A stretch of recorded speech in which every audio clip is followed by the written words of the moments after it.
Mr. Soze kibozibozi. Anti gwa kibozibozi. Ali atya mapiki bali batya abato kansubira nti muli bulungi.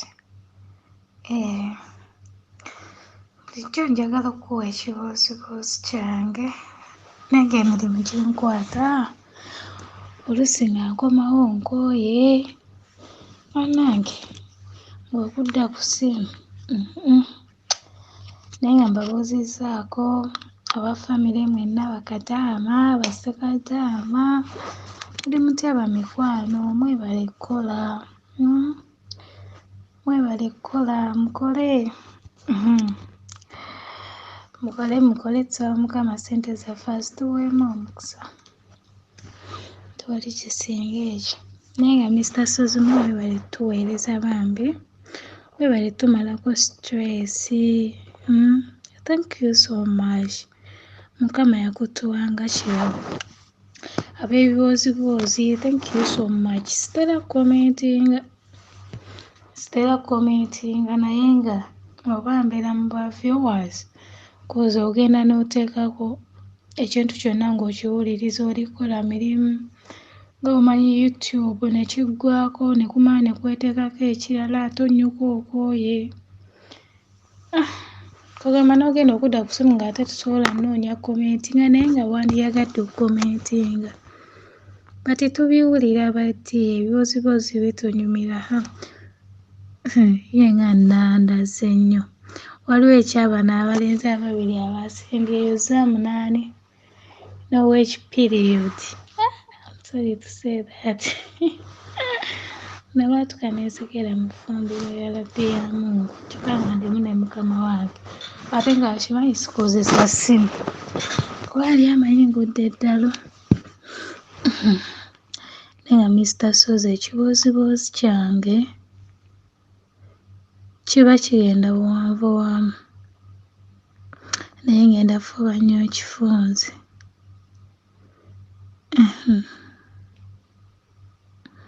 Ekibuuzibuuzi kino okusinziira ku sitoole ya Sophie ne Moolini we mugenda okuggya ekibuuzibuuzi naye nga si kyange nga kya mami wange. Mugenda okuggya ekibuuzibuuzi kati mami wange ye Sophie.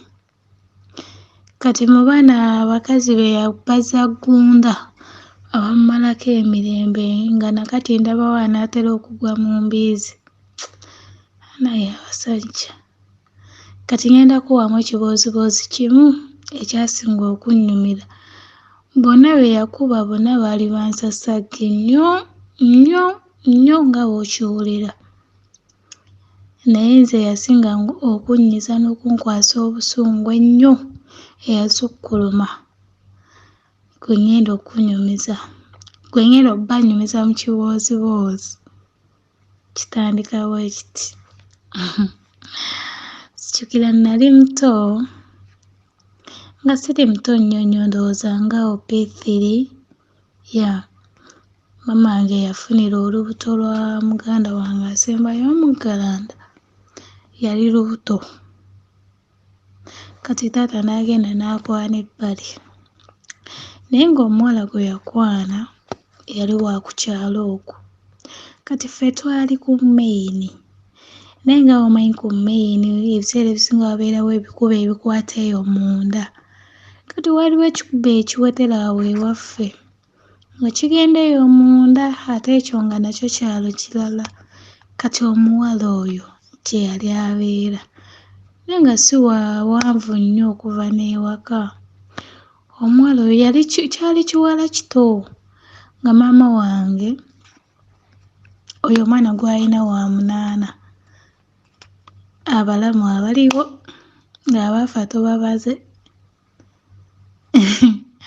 Kati taata ng'agenda akwana omuwala oyo naye oba abawala muliko kaki. Omusajja etakuwasiza naye n'ogya ogwo omukazi ow'omu nnyumba n'oyitirira. Kaakati omuwala ono yajooga nnyo maama wange buli lwaggulo baavangayo ne bagenda mu kasitenseni yalinga alina kuyita waffe. Yamujooga nnyo okozi. Omuwala oyo yakomangawo ssaawa nga 5 nga bayita ewaka awo ng'addayo ewaabwe. Naye ng'ayogera ebigambo ebisongovu ebiwanvu ennyo bye sitagenda kwogerako ebyo kozi yakubanga n'amayinja ku bbaati nga bw'amuvuma simanga tooma, I'm sorry to say that. Biki leelele ne balyoka bakuba enduulu. N'akuba amayinja ku bbaati mwenna ne muzuukuka. Mama n'asirika paka we yazaala. We yamala okuzaala era mama wange bayidayo mukazi musirise asirika naye nga ye muntu nga yasazeewo ayomba ng'asazeewo kubikkulira kamwa akabikkula osobola omuvuma ebigambo 10 n'akuvuma 2 n'obunira wekuba kuba kati omuwala ono yajooga nnyo mama ng'asirise kati omuwala ono yamala n'afuna olubuto mu taata kyayitirira nzijukira lumu yali akyalina lubuto kumanga alina akamanyiiro Mr. Suzy. Omuwala ono yatuyitanga ewaka n'atuyita mmwe mujje ku kkubo ne tugenda n'atugamba waliwo ekigambo kye yatugamba ekyasinga okunnuma na kati kikyannuma ngenda kyogera nga bwe yakyogera Mr. Suzy ekinaaba kibi onookisalamu naye nga yatugamba mama wammwe waali ko ffe taliyo yali atambuddemu n'atugamba mugende mumugambe mwagira ebitako bimulinga ng'eby'embizzi agira n'obutawooma kati ffe nga tetumanyi n'okuwooma kyeki ffe nga tetubimanyi era mama we yakomawo ne tubimugamba yatuyitanga ng'atugamba ebigambo biyitirivu nnyo mama ne tumugamba n'asirika ate nga ne taata tamufaako nga mama tafa ku taata kale nga omanyi era ogiramu akatono n'asirika kati omuwala ono yabeera olubuto n'amala n'azaala eryo lyonna ebbanga ng'amumanyiira we beeyagalira ne taata n'afuna n'olubuto n'azaala era ng'akyamanyiira ne mama wange muntu mugumiikiriza nnyo yongera okubajjukiza yakakuba abakazi 3 ku kyalo okwo. So omuwala ono yamala okuzaala kyayitirira kati ekyasinga okuggyako maama wange Bwaya ffe Bbowa tuli kumpi awo ku Lusebenju waliwo omuzikiti kuliko Bbowa kati twalina maama waffe akyadde ewaka maama wange omuto naye nga bafaanaganya nnyo ne maama era w'omulaba omanya nti ono muganda wooli. Maama twali tugenze ku Bbowa kukima mazzi lwaggulo kati n'oyo omuwala naye ng'azze ku Bbowa kati n'agamba maama waffe omuto genda ogambe ekiganda kyo bwe kindabanga nga nzize wano ku Bbowa kijje nkikuba njagala kikuba naye yamumanyiira dda ng'omukazi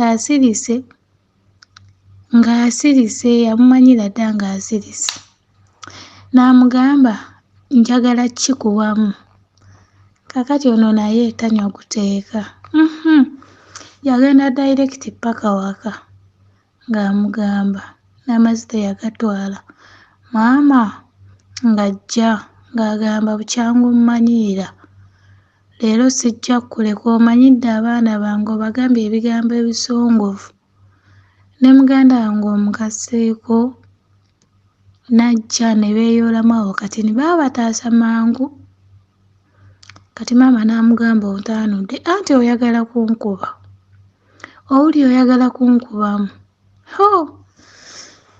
teyamanya kikyatankutte maama wange mukazi mumpi munenenene nga bamulabye oyinza okugamba talina maanyi omuwala oli yali muwala muwanvu ng'aliko ekifuba nga yaggulumira ati nga ne waaba ayogera ddoboozi lya kisajja. Kati maama mumanyi kye yakola? Mulaba ku ssaawa 11 ebiseera ebyo ku Bukedde kwalingako training, omusajja akeera traininga exercise. Maama yatandika nga okukola exercise, maama ng'ayagala okwebaka. Ate otulo okumakya otwo tumuwoomera Mukama Katonda wange. Naye anti ebya TV ye yali tabimanyi bulungi. Maama yakeeranga n'anzuukusa ne muteerako. N'akola training. Naye ono omuwala asigala era akyamumanyira. Bw'ayitawo waakuba amayinja ku bbaati. Naye nga tebeereza omanyira omukazi ali mu maka, bakwebakirako vanilla mumutundulira mu nnyumba y'ewammwe. Kozi omuwala ono baamuzaaliramu ku luggya, awo we yali taata yagendanga n'akomawo leeti. Ssaawa 11 olwo akomawo asotya. Maama n'atandika okukola training. Emmeezi ne gyetooloola. N'agenda mu katale. Mu katale n'agulayo empale ng'esiba mu kiwato, yali ya ppinka akyagirina. Naye ng'eyiseeko ebbanga nno, ennwanyi ya ntalo. Ng'esiba mu kiwato obuguwa n'ebunyweza ne waggulu wansi ku bigere nga nawo wanywera bulungi. Minisita Sozo ekiboozibozi kigenda wanvuwamukko. Simanyi. Kati n'agenda n'agula empale eyo. Omwana ono yasigala amumanyira n'ekyalo kyonna kyategeera akamanyiiro k'ono omuwala. Kati maama n'atandika ng'ogamba taata, gamba mukazi wa neesonyiwe, nja kukubira mukazi wo. Nga taata amugamba oli tomusobola, kiri kiwala kito, gw'okaddiye, nzaala oli mu 10 na mmeka, ng'omanyira oli omwana ow'oluzaala olumu. Ko maama nja kuba mukazi wo, gamba ekiwala ekyo kinneesonyiwe. Nga taata amugamba totawaana, bajja kukubira bwereere. Omuwala akamanyiiro tekaakoma. Yasigala amuvuma ebigambo ebisongovu waakuba amayinja ku bbaati. Omuwala yatumalako emirembe kubanga buli lunaku baalinanga okuva eyo ewaabwe ogenda mu kasitenseni baavaayo leeti. So nga buli lunaku alina omakinga sure nti atumalako emirembe. Akuba amayinja ku bbaati ayogera gagamba aganene. Gesasobola nayisa wano eno naye nga nagawuliranga kuba mwaza okukanga. Amayinja ku nzigi eppoowepo nogamba naye kikyo. Kati maama buli bwe yatambulanga ataddemu eyo empale ye ng'agisiba bulungi n'enywera. Yalwawo n'omukwasa okwesinkana. Baalwawo okwesinkana naye lwali lumu. Maama naye yali ava mu kasitenseni. Mumanyi bino ebibiina ebibeerayo mu byalo, ebibiina bya bonna oba bakole kibasomeewo ebyo babiyitanga batya, ebyalinga eby'abakazi abakulu. Kati maama yalina mukwano gw'enfaafe, yali neiba waffe. Kati baali bava eyo mu kasitenseni. Kwanza maama saamuvanga ku kitooyi kanako ak'obuwala nga mutambula mwenna n'omukwatira ku bitabo. Kati baali bava waggulu nga tukkirira tuddayo waka nga n'oyo omuwala ayambuka ng'abulaku kati n'otuuka mu kasitenseni nga ye maama akkirira nga tukkirira. Tebeeza maama yeesabise. Nagenda olaba maama akyuse aze ku sayidi y'omuwala gy'aliko. Ebiseera ebyo baali baakalima oluguudo.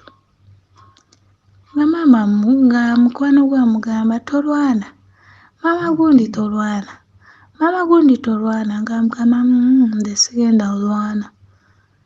Omuwala yali amuyitako yamuwaka. Ekiwala nakyo ne kimubaka enviiri n'asooka n'akiwaamu awo ebikonde. Tabeeza yalabanga reasoning oba baziyita reasoning. Olwo ng'ayagala era maama wange anaakupa ekikonde ebyo by'atandika olaba. Kati maama ekiwala kyali kimukutte enviiri ye yabaka bulawuzi yakyo wano mu bulago bw'ati ng'aginyweza bulawuzi ng'ekituga n'akikwata n'akissa mu lukunku. Bana ekyali kinene nga kiwanvu era buli omu yagambanga maama oyo omuwala ajja kukukuba, omuwala tomwepanga kajja kukukuba. Maama ng'agamba kale katulinde. Maama nga takwata kiwala nga takissa mu lukunku, baali baakalima oluguudo ng'ebikonde tebinyooka. Omukazi eyakolanga exercise eno emiteke eno ebikonde eno amutuga, eno akuba etteke, eno omukono ogumu gukuba bikonde nampi mu face. Bano yakuba omuwala abantu ne bakuŋŋaana. Tebeeza abakazi bonna baali ku sayidi ya maama wange, kuba ebiwala tebiggwa kumanyiira, kuba ebiwala tebiggwa kumanyiira, kuba. Maama yakuba omuwala, omuwala kennyini ye yeekubira enduulu. Ye yeekubira enduulu waalaalaalala mu ntaasa, omukazi anzita bambi mbeegayiridde mu ntaasa, n'atandika okwegayirira maama wange. Maama gundi nsonyiwa, sikyaddamu kumanyiira nsonyiwa, baakuba omuwala nga tewali ataasa. Kati omukulu eyali abakulira mu kubasomesa mu bibiina si ye yajja n'amutaasa, naye omuwala yamala eddakiika eziwera nga tava wansi awo. Yagenda ovaawo nga tasobola na ttunula kuba baamukuba. Si kweri training omukazi gye yakolera emyezi egisukka 8 ng'akola training buli lunaku, naye taata yeewuunya nti maama yakuba oyo omuwala. Ekyaddirira omuwala baamukuba baamutwala mu ddwaliro ne bamujjanjaba. Okuva lwe baamukuba buli we yasanganga maama ng'afukamira ng'amubuuza teyaddamu kutumalako mirembe, era gye byaggweera nga ba mikwano. Omuwala yafuma nnyo ne yeereeta ku maama ne bafuuka na ba mikwano ng'amuwa ekitiibwa bitya. Gye byafundikiranga waliwo kojja wange yali ayagala omukazi ow'okuwasa ate maama teyawaayo oyo omuwala, n'amuwaayo mu bufumbo. Lw'awa kati yavaayo kubanga yali tazaala, musajja n'amugoba. Ebyo biwanvu eby'obutazaala bwe kuba omwana gwe yazaala mu taata yamala n'afa. Yafa naye byali biwanvu mu bufunze nawulira biwanvu. Eno yandibadde na love story Mr. Sozi nze kankubuulireko kuba biwanvu. Kuba ono yekka omuwala nsobola omumalako essaawa nnamba nga mmunyumyako, naye nga bwe mbadde njagala okuwa ekibooziboozi kankomaawo. Naye nga kye mbagamba nti abakazi be bakwana ebbala ebiseera ebisinga okumanyira abakazi b'ewaka amaanyi gava mu basajja. Naye ate abawala tulina okwebeereramu, leka tuleme kubeera basiru nnyo. Omusajja ne wadda ku mukazi ow'ewaka n'ayogerera ebisongovu, ate gwe tomera nnyo. Tebeeza bakwebakirako wammwe toyina bw'oli, n'ate ne weewanika nnyo temuyite muyina kkoma. Mr. Sozi kati maama wange nze simulabangako awo nga talina mukazi gw'alwana naye. Nakati era yaŋŋambye waliwo gw'anaatera ossimula. Eyo yandibadde na love story. Kuba waliwo byamuyisaamu nze oyo omukazi njagala namusiba, naye Mr. Sozi ekyo kye kibooziboozi kyange.